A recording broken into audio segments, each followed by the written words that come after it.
It's Monday night. Welcome to Monday Night Comics. Only on Comics with Dan.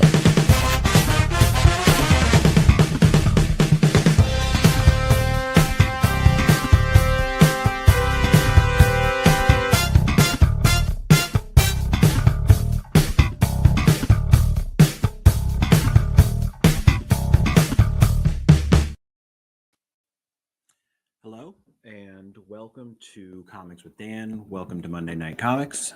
It's been a little bit since I last streamed.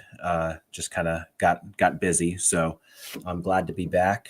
And it's kind of funny because I think that the last couple streams that I've done have been a little lighter weeks. And so the 2 weeks that I missed were some of my biggest weeks that I've had in terms of pulls on my pull list in a while. So figures that's how it works. But all that means is that tonight I have a lot of comics to talk about. So we are going to get right into it. And I'm going to share my list of what I pulled this week, or what I pulled over the last 2 weeks, really.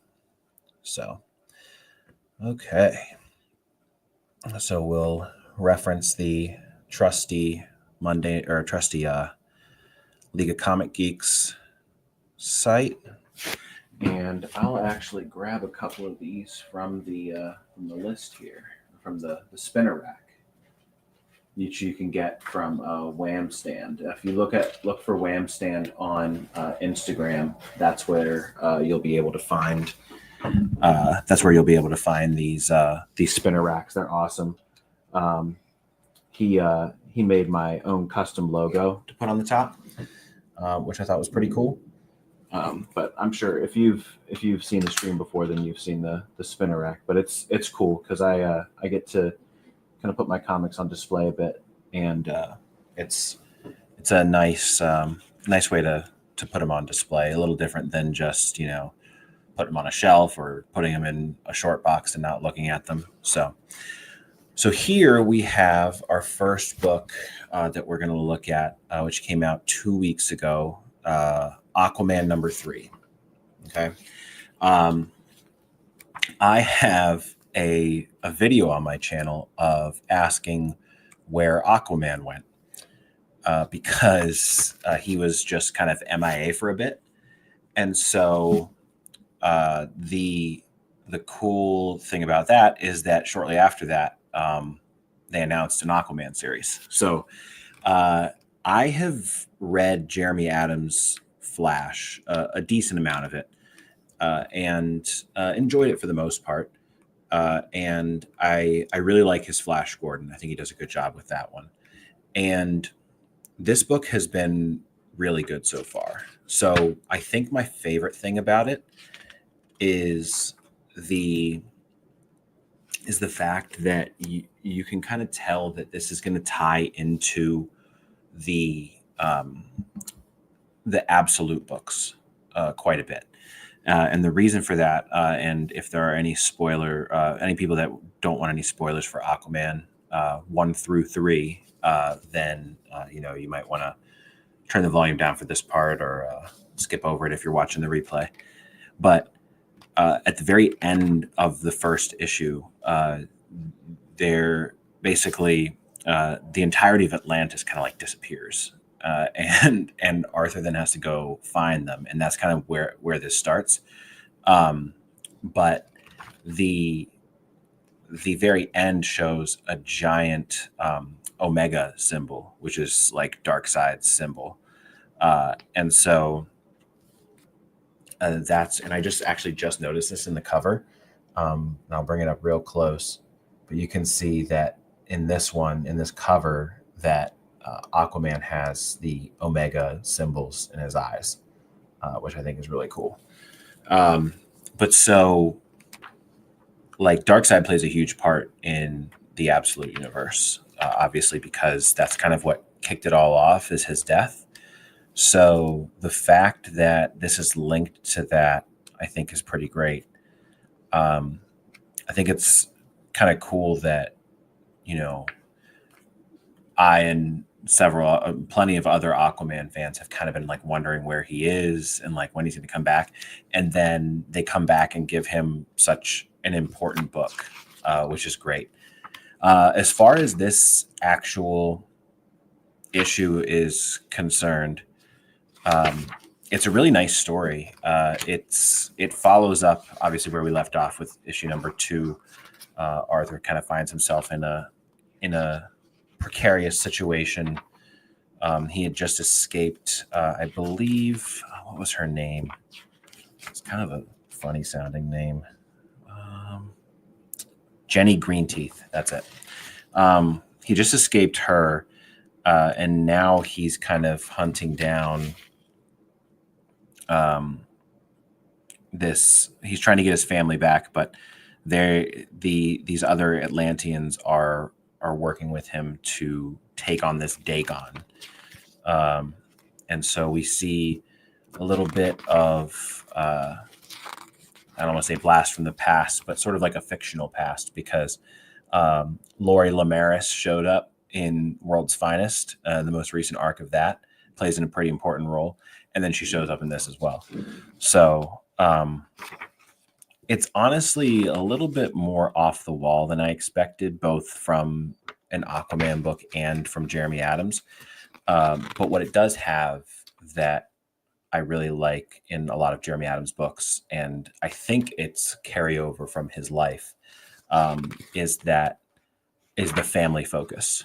While like what you would traditionally consider the Aquaman family, quote unquote, is like Arthur, Mira, Jackson, Garth, and their baby, which honestly, for the life of me, I can't think of what the baby's name is right now, but they're not present in it. But the whole premise is he's going after them. He's trying to find them, and he's being a protector of his family.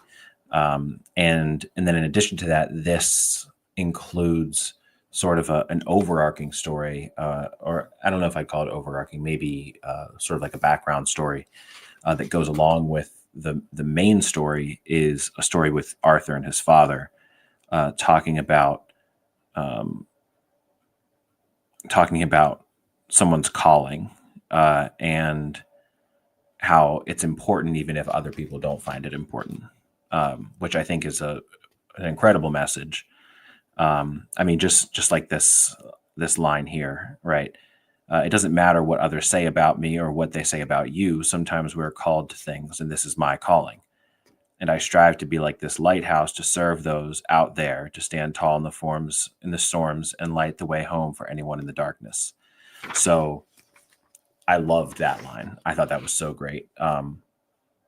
I think that you could draw plenty of religious parallels to it.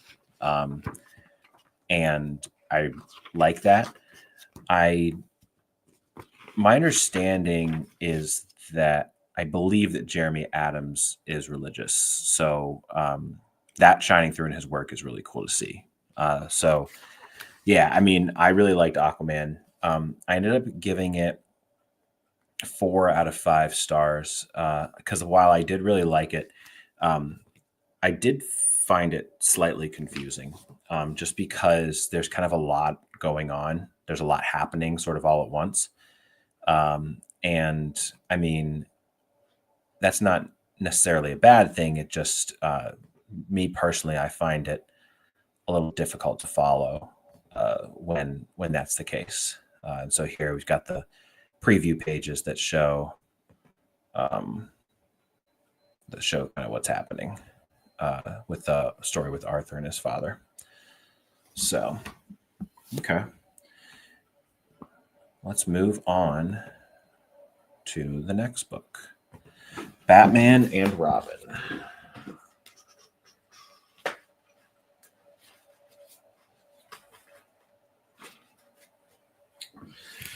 So we continue this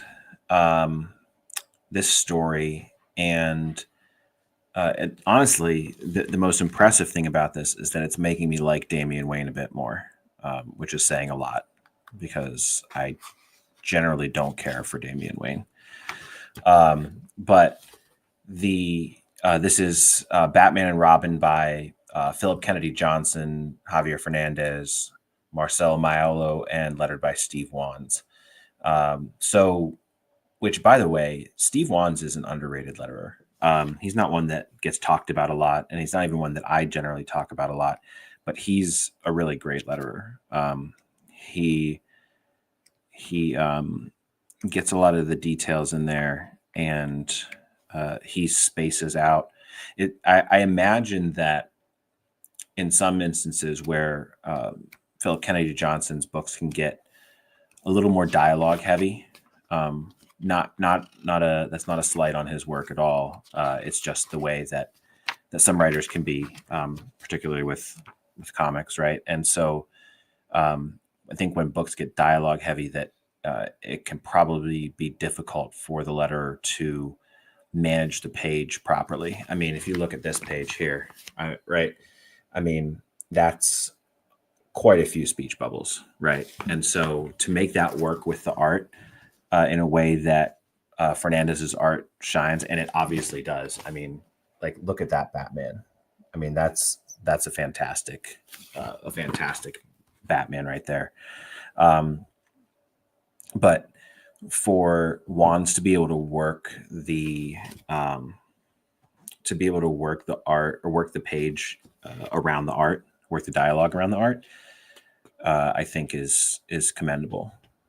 So where we left off with Batman and Robin in issue number 18 is, again, some spoilers coming up. So the Memento is this new villain that Philip Kennedy Johnson has introduced, and we get some callbacks to Batman's time in London when he was training before he really became Batman.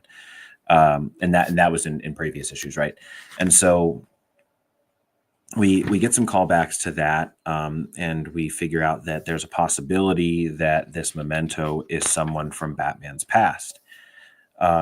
This book gives me like follow-ups to Chip Zdarsky's Batman the Knight vibes, just because it calls back to that point in Bruce Wayne's history, that gap between when his parents died and when he became Batman, because obviously, like, it happened when he was a child, so he didn't just become Batman overnight.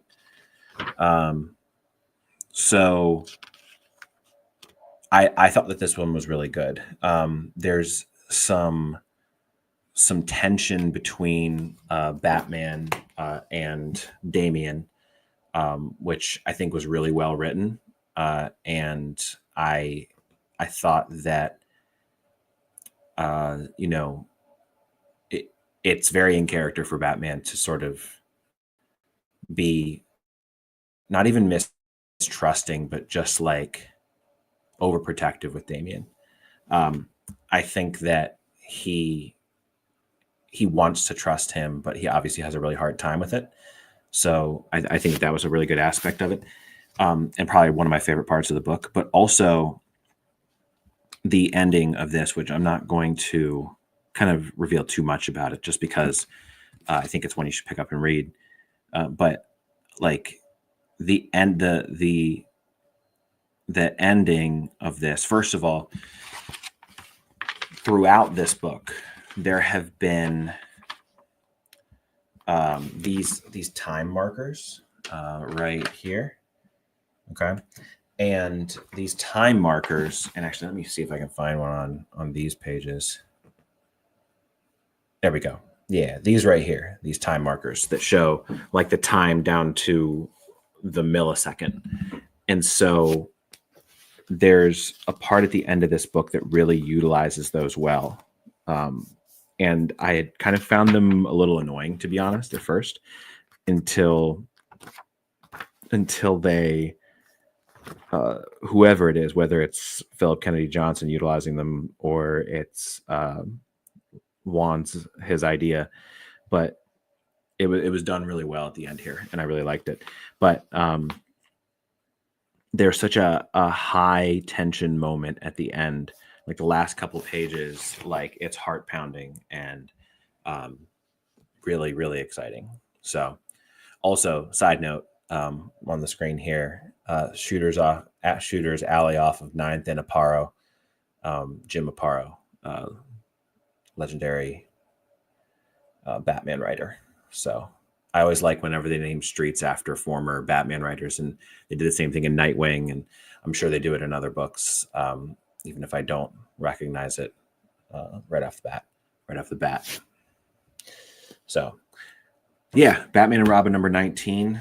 I believe that this is. Let's see. Let me see if this is going to be the penultimate issue. Oh yeah, it also mentioned. I forgot to mention that Jason Todd shows up in this one, and he's written really well. I like that a lot. So Batman and Robin number 20, and then let's see where 21 goes. Oh, it says the cover hasn't been released. I think that the solicit for 20, no, it's a little different. But either way, I think that this is going to be, I think 19 was the penultimate issue, so I think 20 should be the final one of the arc.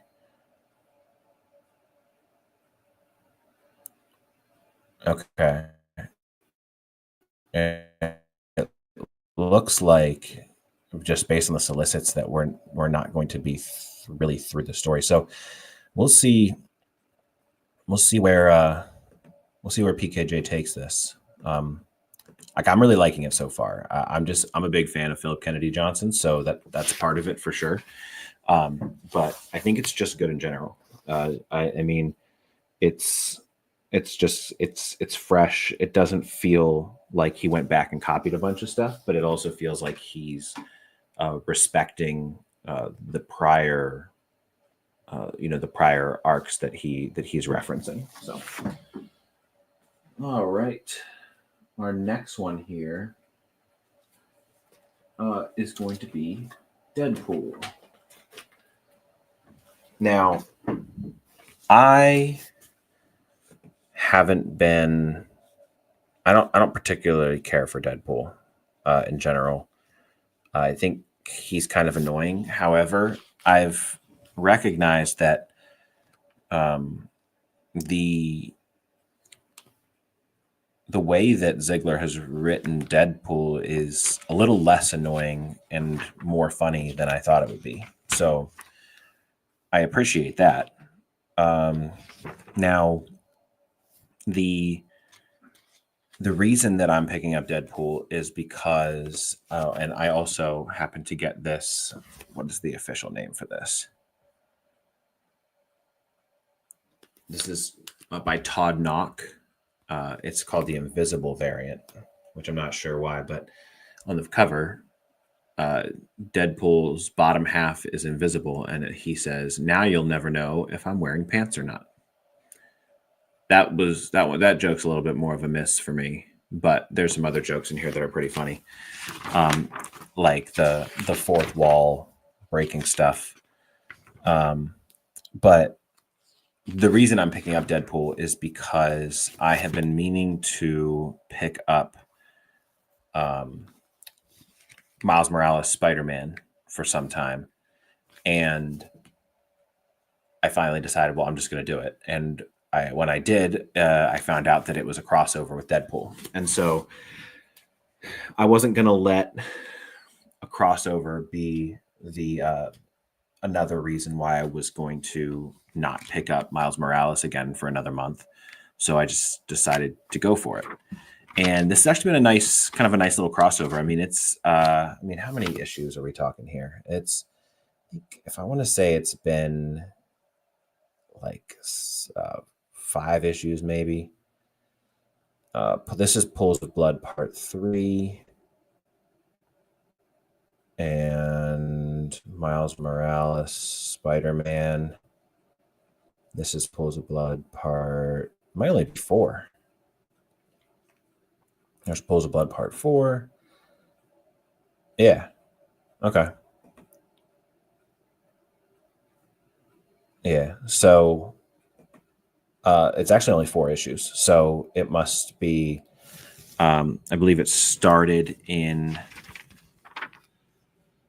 yeah, so this is part 3 and then the other one's part 4. Yeah. So it started in Deadpool 11 and then Miles Morales 30 and then carried over into Deadpool 12 and then Miles Morales 31. But yeah, I mean, this has been just like kind of a fun little crossover. Not anything like really crazy, but entertaining at least. Really good character work, right? Ziegler is building out Miles Morales. He's building out Shift in particular, which is a character I don't know much about, so that's kind of cool. This Agent Gal is an interesting character as kind of like a main nemesis for Miles Morales. Not even like a primary villain, but more so, I guess, like a Kingpin type, where it's like the overarching villain, right? Just or like a Lex Luthor to Superman, right? Where like Lex just hates Superman so much, and so Agent Gal really hates Miles Morales in particular for some reason. I mean, she seems to hate any kind of superhero or vigilante, but she has it out for Miles in particular. Now, this like the Deadpool. First of all, that is a very cool cover. That is some kind of homage, sort of an homage to, I guess, Kraven's Last Hunt. At least that pose really reminds me of it. But anyway, I'm getting distracted. So the character work in this has been pretty good. And you know what? I'll grab the Miles Morales one as well, if I have it. Oh, there it is. Okay. Yeah, because these covers have been great too. So this is the Miles Morales one, and I can really kind of like talk about these together. But the nice thing, one of the things I really like about this has been the presence of, let me make sure I get his name right, Kwaku Anansi. All right, so they have taken this like African mythology and applied it to the Spider-Man world. And so like here it even calls him the first Spider-Man, right? Which I think is a cool idea. But anyone that doesn't want spoilers, I feel that this part is in particular is rather spoiler heavy. So just to keep that in mind. The end of this Miles Morales issue, right, was one of my favorite parts of like the month in terms of comics that I read. We get a conversation between Thor and Kwaku Anansi, and the ending, we see Hercules show up, and it's just like taking this Miles Morales book from street level. Not only it's taking it from street level to sort of cosmic, right? And in some ways doing that doesn't work, because if you just throw this kind of thing like a street level hero into a cosmic situation, all that's going to happen is you're going to have that character kind of being out of character, right? Either like uncharacteristically strong in order to compete with these other characters, or so weak compared to the other characters that they're useless. But Ziegler has been building, I mean, it's 31 issues into Miles Morales, right? Of this run. He's been building and building and building Miles and making him more and more powerful. And I think like he's actually going to be able to go toe to toe with these beings, right? So I think that's a pretty cool way to do this, and I think Ziegler's doing it really well. And I think that the fact that Ziegler was writing Deadpool and Miles Morales really helped this crossover in particular. So that's definitely something that he had to his advantage for sure. But yeah, I mean, this was a nice little crossover. I mean, if you come across these issues, so it was Deadpool 11 and 12 and Miles Morales Spider-Man 30 and 31.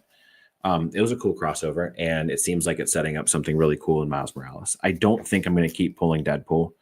I was happy enough with the crossover from his standpoint, but I'm not super interested in following that anymore. I am interested in following what happens with Miles, so I will definitely be doing that. Let's see what else we have here. Okay, so we already talked about Deadpool. Let's talk about Space Ghost. I'm going to grab my Space Ghost book. And so the cool thing about Space Ghost is that there was, I don't know what happened. There was some kind of delay, I guess, but we basically got 2 issues of Space Ghost 2 weeks in a row. I mean, issue number 10. Let's look at this. So this was released March 12th, right? And yeah, and so Space Ghost number 10 was released March 10th. And so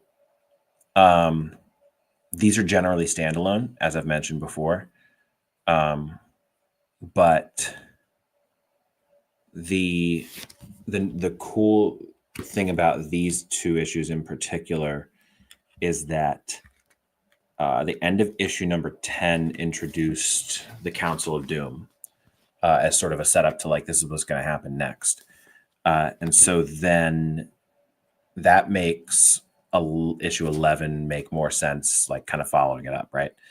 So, you know, I'd still consider it standalone because you're not really missing anything from before, but the relationships that David Pepose is building in this series between Jan and Jace and Space Ghost, I mean, you get a better feel for it with having read the other issues.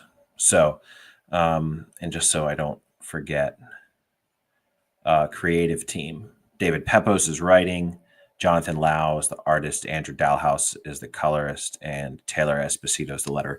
It's been the same creative team for all 12 issues, which, to be honest, like, it's pretty incredible that Jonathan Lau has been able to stay on schedule with this, because it's just like extremely detailed art. I mean, it's really incredible. And I mean, we had like the one delay for issue number 10, but then issue number 11 stayed on track. It's not like they pushed all the issues out a month because 10 was delayed. But so, yeah, the Council of Doom is pretty cool in this book. It's comprised of, you know, all the kind of villains that we've seen in the past. So we get like some tiny callbacks to when these villains were fighting Space Ghost and Jan and Jace, but not enough to make it that you would have had to have read them. Just like little things like, Zorak is in particular after Jace, right, because of what he did. And what's her name? Black Widow, maybe. I don't know if I'm calling her Black Widow. Something Widow, right? She speaks directly to Jan at one point, reminiscent of what happened earlier in the series. So, yeah, I mean, and like I've said before on the quality of these, like these are $4.99, right? But they've got really quality covers, like very sturdy, and like the way that they do ads in Dynamite books is just great. I hope that what I would really like to see, like there's nothing wrong with licensed work, right? Like, you know, there's not a problem with. I enjoy plenty of licensed characters, you know, being kind of shopped out to these smaller publishers. But I do hope that Dynamite starts getting some, like, you know, original series going, because I think that they're just a great publisher. I mean, just for example, though, in terms of ads in this book, right? Like the Marvel books drive me nuts with these advertisements. Okay. So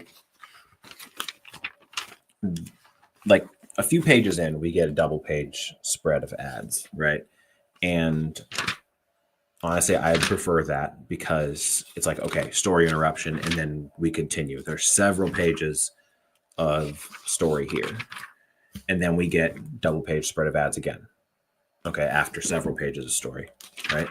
And then we continue through to the end of the story. We get it's not necessarily a letter page, but like an interview page, and then we get ads at the end. Whereas if you look at, let me see if this Marvel one's a good example, because I know the Star Wars ones just drive me nuts. Okay, so right here, we get an ad right here to the left.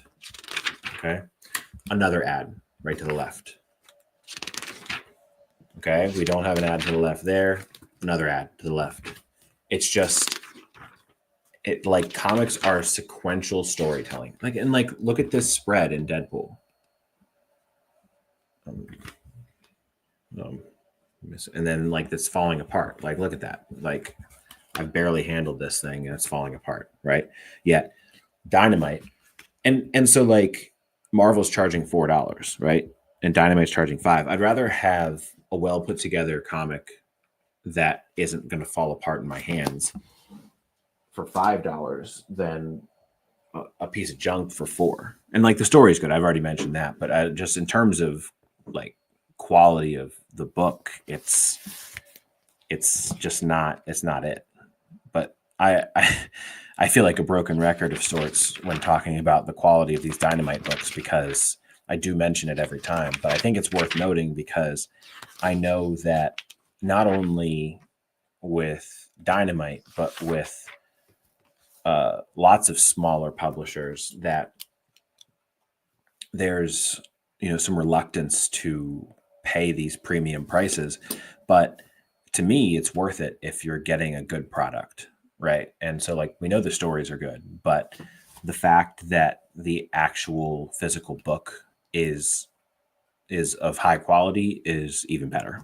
So Space Ghost number 11, I gave that 4.5 out of 5. I mean, I'm really excited to see how this one ends. I am a little concerned because if I go here, Space Ghost 12, which is coming out in April, there is not another issue solicited after that. And I really hope it didn't get canceled. There's an annual coming out, but there's no date from what I can tell. So I can't imagine that it would have gotten canceled, because I've heard nothing but great things about this book. So I guess we will definitely see, but I hope it keeps going. The other thing is that there could be a sort of a break for the Johnny Quest Space Ghost crossover that's happening. So there's a possibility that that's going to be the reason that there's nothing solicited for Space Ghost. So, all right. Next, we have the Energon universe. Let's make sure I'm getting all turned around here with these. No. Okay, so we got Transformers. Problem is that I have too much stuff on this table back here. But that's okay. All right. Nightwing. Void Rivals. Okay. So I've been having some issues with Transformers lately. The art's as good as ever. But like for of the Transformers in any given book, I would not be able to tell you who they are. Reader friendly to me ever since like the first arc, just because a lot of the character introductions have sort of relied on you already knowing who they are, because it just like they show up in a splash page and you can tell, it's like if you've read enough comic books, you can kind of tell that they're what they're going for, right? And what they're going for is big page turn and here's this new character, right? But like in a book where the characters are actually new, not characters from previous series, it's a little difficult to, or it's easy, or you have to explain it, right? You have to then describe that character, or not even describe, but like flesh the character out. A lot of these characters get introduced, they get thrown in there, and then they do something, usually some kind of fighting, and then like they don't show up again for another issue or two or whatever it is, right? And there are just so many characters in this book right now that, like, for the life of me, I cannot tell you who half of them are, or what their significance is, or anything like that. And then that's not really helped by while I really like the art style by Jorge Corona, the sort of rougher art style, right? Where it's not like clean cut lines. It's kind of frantic, I guess is a good way to put it. It makes it even harder to identify the characters.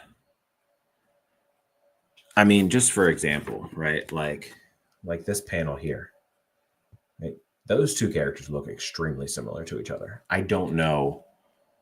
One of them could be Wheeljack, but I actually don't think that either of them are. I don't know. However, you'll notice that I still gave this 4.5 stars. And it's because of who was revealed last issue. So again, if you don't want any spoilers, move ahead. Or if you're watching the replay, or turn the volume down if you don't want to hear me spoil anything. Like Megatron's back. And like I know Megatron, right? I can identify him when I see him. And so Daniel Warren Johnson's voice for Megatron is astounding. He sounds so menacing and so like calm, but like,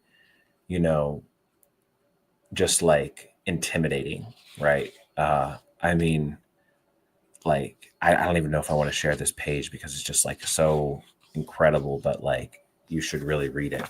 When did this come out? March 12th. All right. Yeah, we can definitely show it. All right. Like this page at the end here, right? It's got just Megatron and Starscream and Sound. Well, I guess just Soundwave, because Starscream ran off. Or he tried to run off at least. And so then it just shows the shadow of them over top of them. And it's just like, holy smokes. And like we've been waiting. I mean, this is issue number 18. We've been waiting for Megatron and Optimus Prime to confront each other. But like seeing Megatron up on top of this building looking down at Optimus Prime, and Optimus Prime just goes in like a much quieter like the series started out with Optimus Prime saying, Autobots roll out, like his famous catchphrase. And then here he just goes, Autobots retreat. And then the issue ends and it's like, holy smokes. And so even though I find the like bombardment of characters a bit tiring, there's still so much good in this book that I just love. Truthfully, I would argue that while Transformers as a whole is like really the foundation of the Energon universe, obviously it's called the Energon universe and Energon is from Transformers. So the Transformers, I guess, sort of like lore or background is the most important thing in the Energon universe.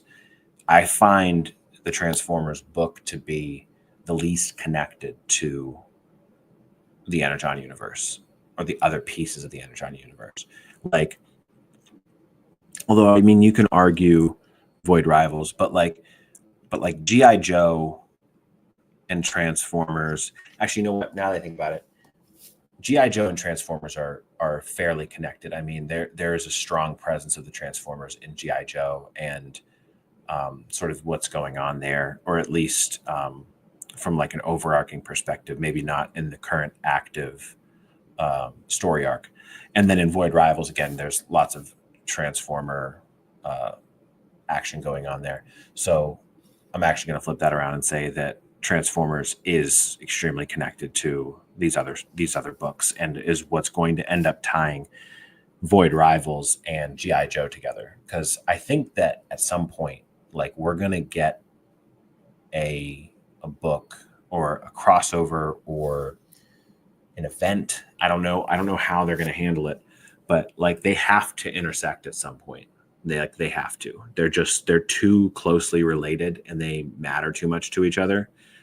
In the grand scheme of things, for them not to. So, which brings me to Void Rivals, because I think that what happened in Void Rivals this past week, which I'm pretty sure that this one was one that came out just this past week. Let me double check that. No, this one was March 12th as well. Okay. Well, either way, the latest issue of Void Rivals, there were the other shoe dropped, to put it simply. I mean, again, like if you don't want spoilers, then avoid this part. But essentially, Celila meets Zerta, right? Which is like the Zertonians, like basically their god. And she meets her and Zerta explains everything, all the history. And basically Zerta is a historic Cybertronian, right? And so there was the Quintessence, which we've seen them, we've met them before, right? I mean, we've got the picture of them there. There is a long-lasting war going on between them, and they unleashed this giant weapon, and his name is Batman. I mean, the Lion. I mean, he looks like Batman. He looks like Ben Affleck Batman. I'm not sure how or why they went with that design, because he just looks exactly like Batman, and there's no way that somebody didn't look at that design and think, yeah, he doesn't look like Batman. I mean, I guess there's so much of his like facial features that we haven't seen yet, so maybe that'll make a difference. But like the pointy ears, I mean, I don't know. Either way, the long story short, because you should read the long story, read this issue. I gave it 5 stars. It was just, it's what we've been building towards. I mean, since issue 1, I knew that this was going to be a slow burn, and we are on issue 17. So Kirkman took 17 issues to reveal what was happening. And I mean, deserved. I mean, he deserves praise for that. But so the long story short is that basically they needed to keep the Agorians and Zertonians separated in order to trap Goliath in a black hole. And that's why they created the sacred ring. But now that he has been weakened, they need to unite again in order to draw him out while he's weak and defeat him. And if they don't, then he's going to get out, or he's going to be able to build his strength back up and then get out, and then they won't be able to defeat him, which I think is just brilliant, because this whole time everyone has had to be separated. They haven't told anybody that they have to be separated, or the real reason that they have to be separated. And so the task now is going to be these people that have been separated for 1,000. I mean, how many years did she say? Because Zerda mentioned a number of years. It just said so long ago is what they said. But like years and years and years of being separated and taught and like trained to hate each other. And now they're going to have to come together or everyone will die. Like literally they will have to. And so it's such a great idea, because like there's so many times where like people have to come together in a story to defeat the big bad villain, and it's just like, well, did they really have to come together? Is it just because they're stronger when they work together? It's like, no, this is literally they have to come together so that Goliath comes out of the sacred ring or the black hole and they can defeat him. So given what we have just been shown in Void Rivals, there is going to be, I mean, like the Transformers are going to have something to do with that, right? I mean, I imagine that we're going to see the Transformers, Void Rivals, and G.I. Joe universes combined together to defeat Goliath. That has to be what's coming up. I think we're going to get some serious information in the Free Comic Book Day Energon Universe special, because last May the Energon Universe special was like one of the best issues of the Energon Universe period, and it was the Free Comic Book Day edition. So I mean it was really incredible. And so like Void Rivals, man, it was, yeah, this one got 5 stars for me. It was really incredible. And like, this is where, if you dropped Void Rivals a while back, like this is where you pick it back up, or this is where everything was leading to, rather. So, you know, if you wanted to know how long it would take, like this is it. Like issue 17, that's where the rubber hits the road, so to speak. So, all right, so we had Void Rivals. We got quite a few left, really. And 12 minutes. Let's go. Okay, so Absolute Batman. I did get to read Absolute Batman, and I don't feel like this book is really hitting for me all that much anymore. I mean, I think I ended up giving it 4 because it's like a little bit better than it has been, and there is lots of good stuff in it. It's just like this issue number 6 was good enough for me to keep pulling the book. It was in a bit of danger of me dropping it just because it had fallen so far from issue 1, in my opinion. But like, first of all, like the art is just like, I mean, like, look at this. Like, that's incredible. That's a great picture. I feel like that's got to be an homage to Frank Miller. It's great. The other thing that's great in this is there's this right here. where he goes, "Hey, I'm just a kid," and then he punts him off the boat to save him. Of course, he does it to save him. And so, like, this is a big part of this story arc. I saw some comments on previous issues about like just the crazy violence in this. And so, like, for example, like, look at that. I mean, like, nobody lives through that. So, like, the whole idea, I guess, is that you have to suspend your belief, like, beyond the norm for this. And so, and that's okay. I mean, like, just the way he looks is you have to suspend your belief, right? And so, and like, obviously, like, the giant battle axe on his chest, like, that's not practical for him to be running around with that on. I mean, like, there's a lot of belief suspension going on here, but like, this issue was better than the last and good enough to keep me going. But I'm still just not sure that it's quite as good as I was hoping it was going to be after having read issue number 1.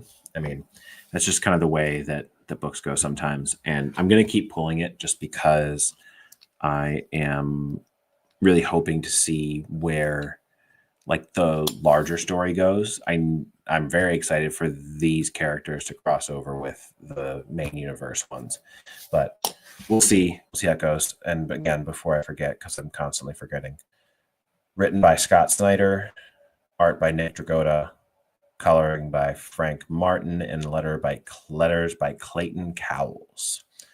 So let's take a look at the next book here. World's Finest. That was another good one. I like, this was the conclusion of a story arc. This one with Aquaman. I thought it was great. I don't think that I kind of like, I love Dan Mora covers, don't get me wrong, but like if you look at this cover, right, and I've got it up on the screen here anyway, but like, Batman does not show up in that suit. Aquaman does not look like that. I don't think Superman wears that suit. I don't think that Dan Mora knew what the interiors were going to look like when he did this cover, because like obviously, like, Adrian Gutierrez, he's doing the interiors here, and like the colors aren't even by Tamara Bonvillain. I mean, this is Matt Herms. So like look at this page here. I mean, like, that's some great coloring right there, right? And so, like, yeah, like, Dan Mora obviously is an incredible artist, but like, Adrian Gutierrez, I mean, he's not a slouch, right? Like, he's an extremely good and talented artist. Let's see if I can yeah, there we go. Get it up on the big screen there.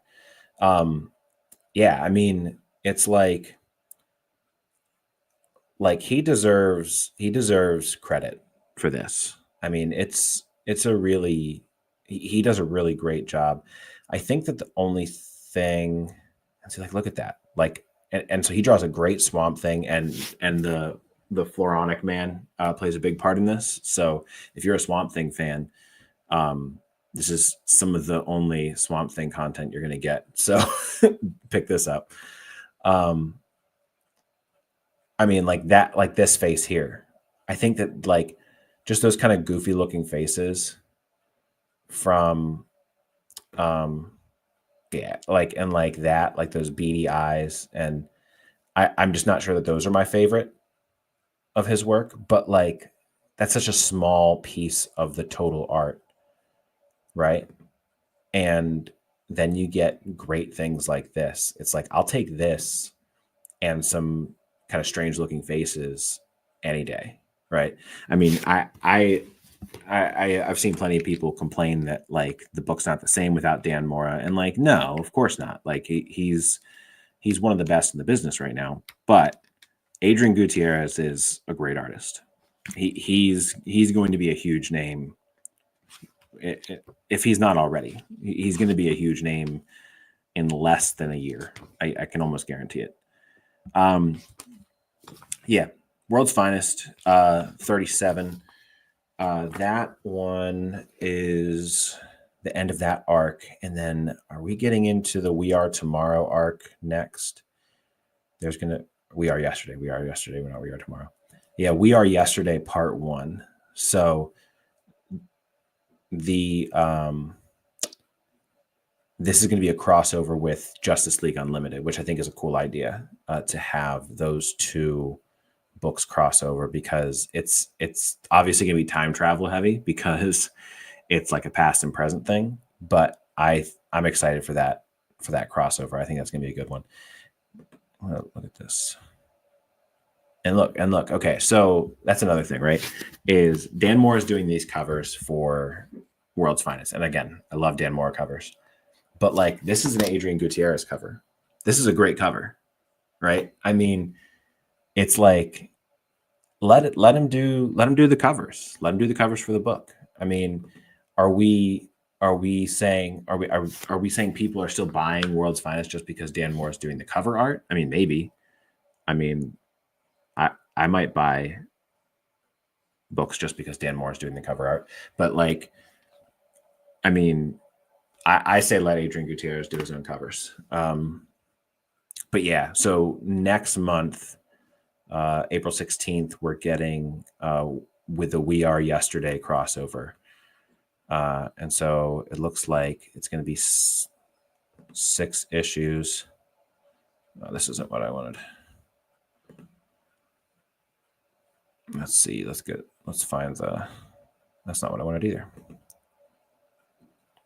Okay. Either way, it's going to be 6 issues. It'll be, I'm thinking it's going to be 3 World's Finest, 3 Justice League Unlimited.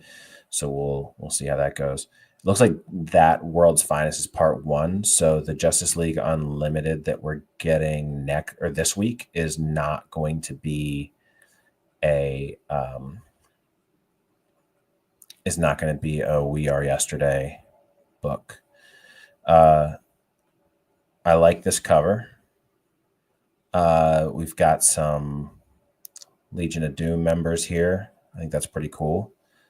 Some like more classic looking costumes. I mean, you got like Brainiac with the like the bright purple, and then Sinestro in blue.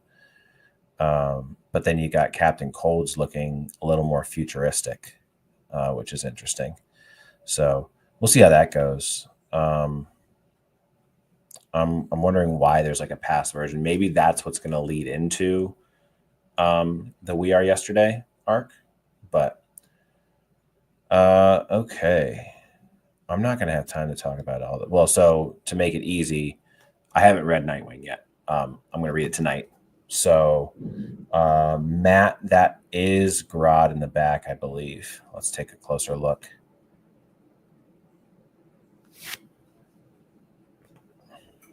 Yeah, that's Grodd over there, right? And he's just just plain gorilla. I like in the animated series that he'll wear like a crown, which is kind of cool. But yeah, that's Grodd in the back there. I mean, I think it'll be cool to see the Legion of Doom again. We got the Council of Doom in Space Ghost, Legion of Doom in Justice League. So nothing wrong with that. Yeah, so I need to read Nightwing tonight for sure. Coming up this week is Batman 158. I have such mixed feelings about this book because it's Jeff Loeb and Jim Lee, right? I mean, I love Hush, right? And I'm probably going to read Hush coming up here to prepare for this, because I got the compact edition of it, which is cool. But this just feels, first of all, I'm glad that they're not taking, this is not the direction that they're taking the Batman line in its entirety, right? Like if they were just going to give the reins to Jeff Loeb and Jim Lee for Batman, that feels backwards to me. just because both of them, like they've had their time to shine, and they have shined for sure because they're two of my favorites. But like, we need someone that's going to take it in a new direction, not someone that's going to take it back to where it was before, right? And I love Jim Lee. His work is incredible. I mean, the preview here, I mean, it looks every bit as good as, every other Jim Lee comic. I mean, I'm extremely excited to see this. But so I'm glad that we're going to have like I guess the plan is that it's going to be like 6 issues or something like that, and then we're going to take this Hush 2 Part 2 is going to be in its own separate miniseries, and then I guess Matt Fraction is taking over Batman, which I'm excited for because I like the work of his that I've read. But what I'm not excited about is the fact that they're renumbering it to number 1. That's a huge bummer. I hate renumbering. I think everything should be at its legacy numbering, but maybe that's just me. The one that I really want to talk about is DC and Sonic the Hedgehog. So I do have that one here. I ended up getting the A cover was not available, so I got this cover, which let me see who this cover's by. Ethan Young. So this Ethan Young cover is what I got. But what's cool about the DC books these days is that we get the A cover is on the inside of the book, right? So I have the B cover here, and then I open it up, and the A cover's on the inside. So honestly, if I like really didn't like the A or the B cover, which I've done this before, but if I didn't like the B cover, I could just take it off, and I'd have the book with the A cover. So this was really good. My sons and I have been reading Sonic.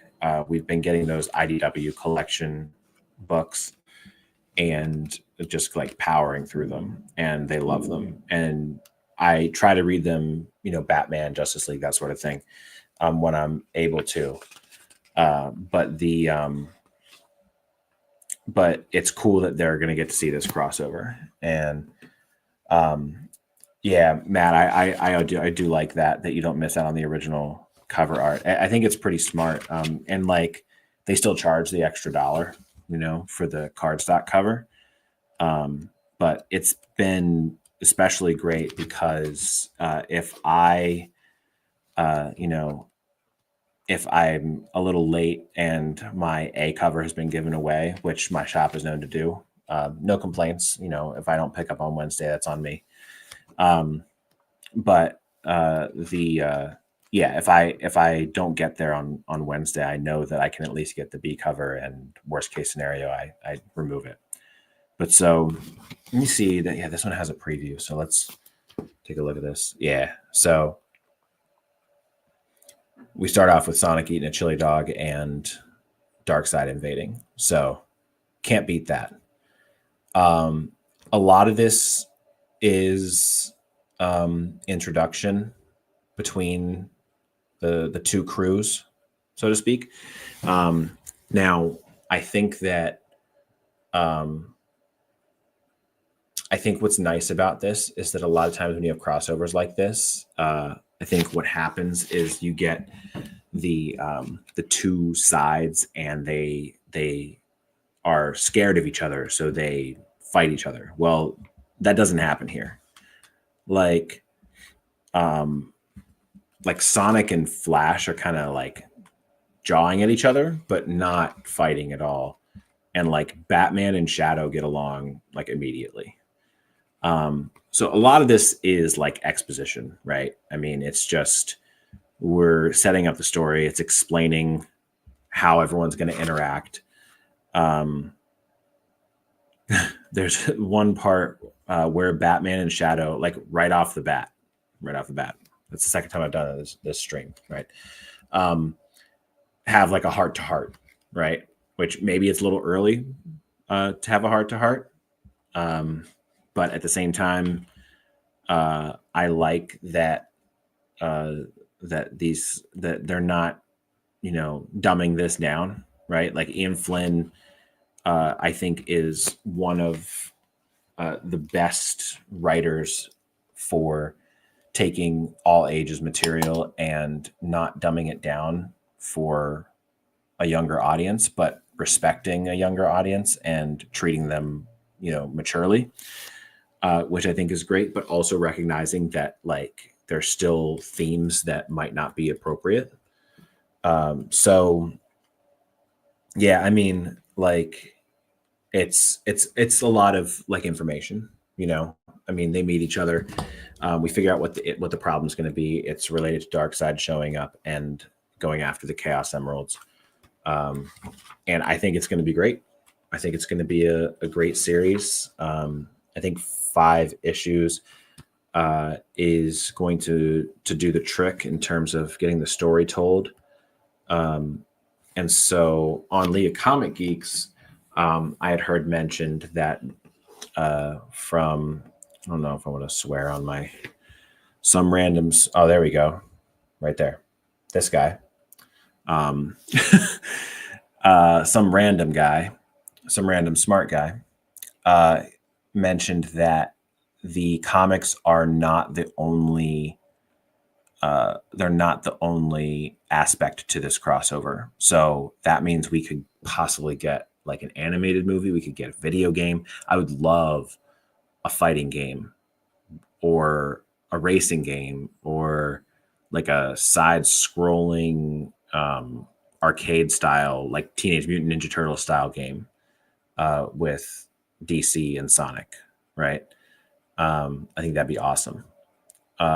Or even if like they're going to come out with something to combat Marvel rivals, right? Which I haven't played yet, but seems like it's going to be pretty good.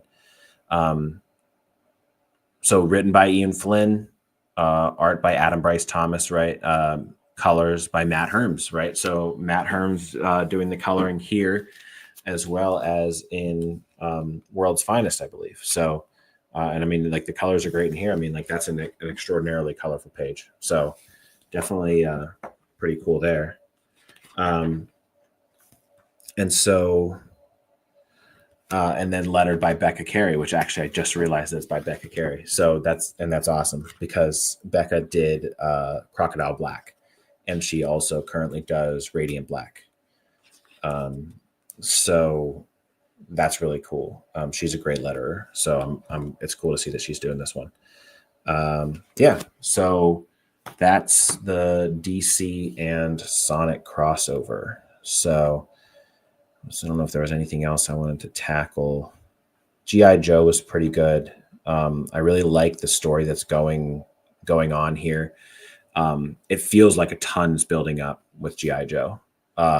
Just like basically what we've had since the Duke miniseries, as well as the Cobra Commander miniseries, and then transitioning into the Destro miniseries and into this G.I. Joe series.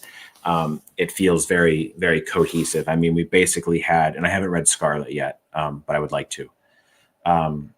We basically have had these different like tributaries, although I think that's technically the other way around, but basically all these smaller creeks flowing into the big G.I. Joe River, right? And I think it's worked really well to kind of help establish, and it's not necessarily that they're taking the different G.I. Joe team members and giving them their own stuff and then forming them together, like you saw like with the MCU with individual movies going into the Avengers movie, but rather just different aspects of it, right? So like Duke had his own series, right? But like that was where most of the heroes kind of came from. And then you have Destro and you have Cobra Commander, right? Who those two end up teaming up together, right? And and going into the G.I. Joe book have kind of been, meeting up there. So, so Matt, yeah, I am still reading Dick Tracy. I'm sorry to hear about your mom. I'll make sure to say some prayers for her. But Dick Tracy is still going pretty well. I do want to go. Let's go back over to that. We'll go to new books that are coming out. Discover, and let's go to Mad Cave.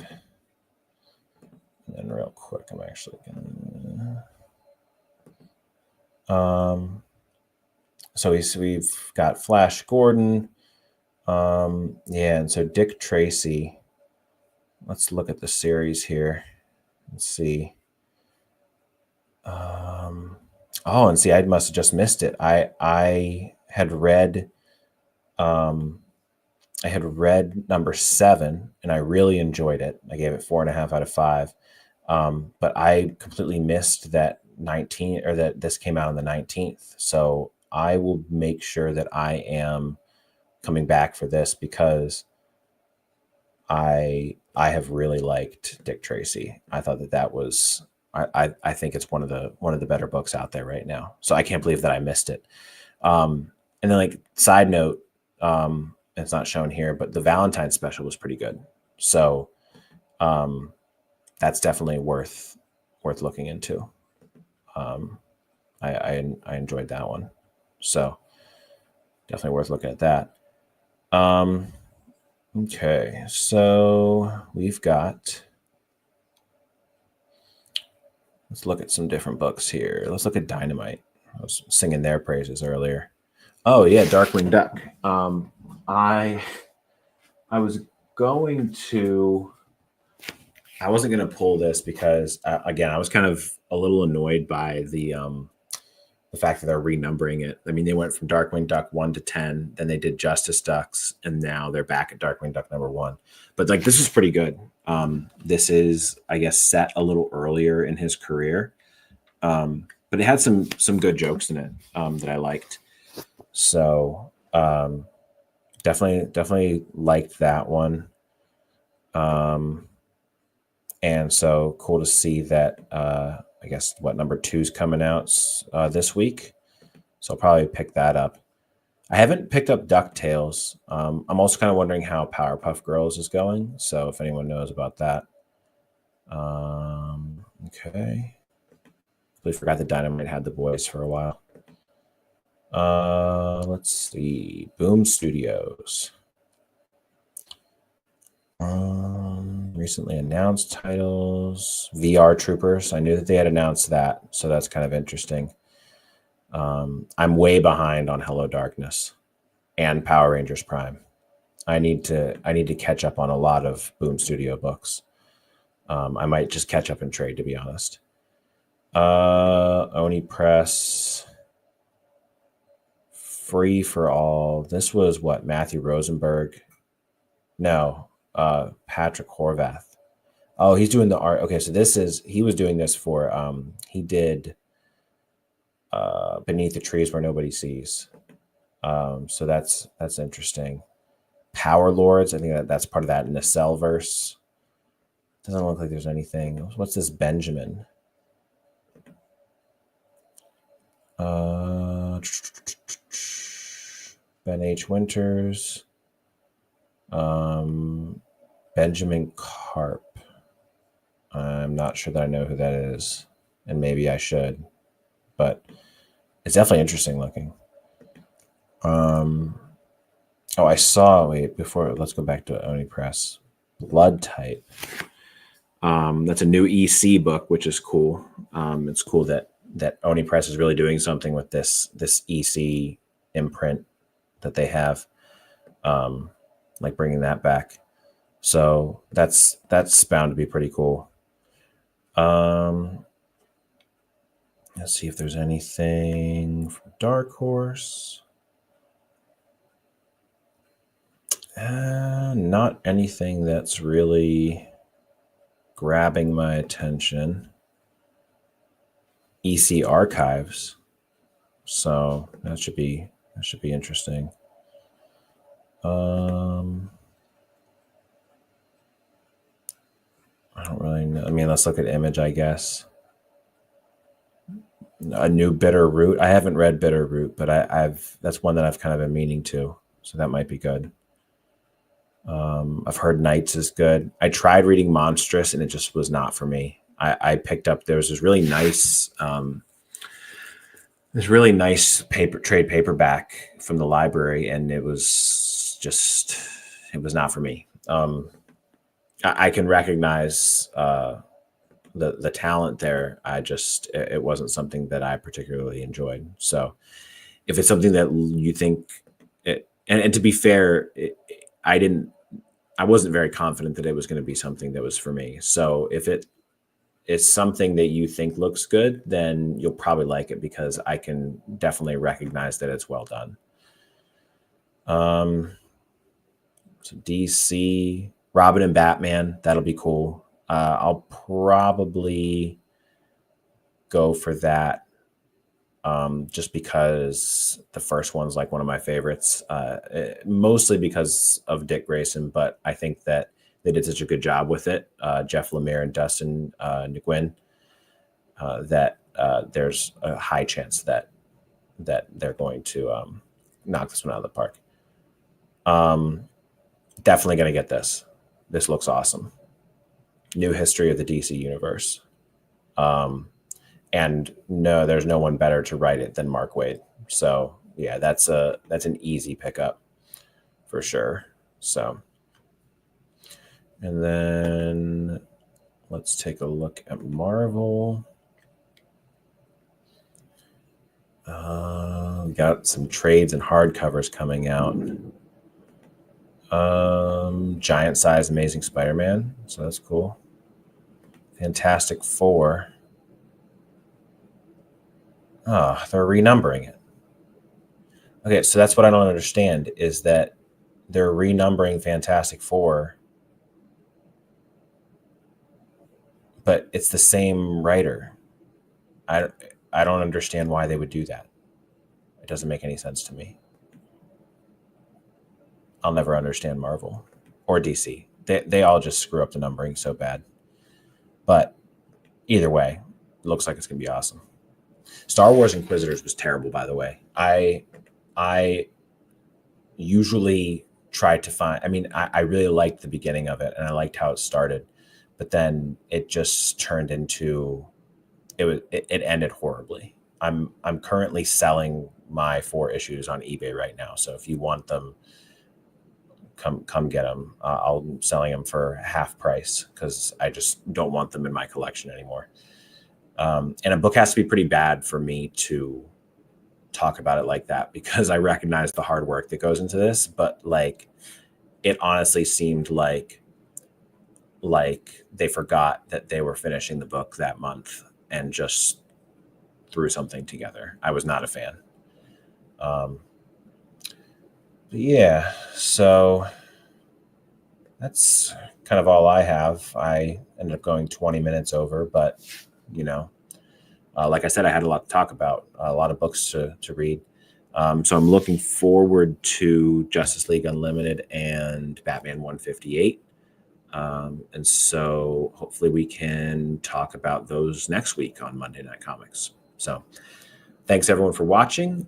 Make sure you like this video. Make sure you subscribe, please. And everyone have a great week.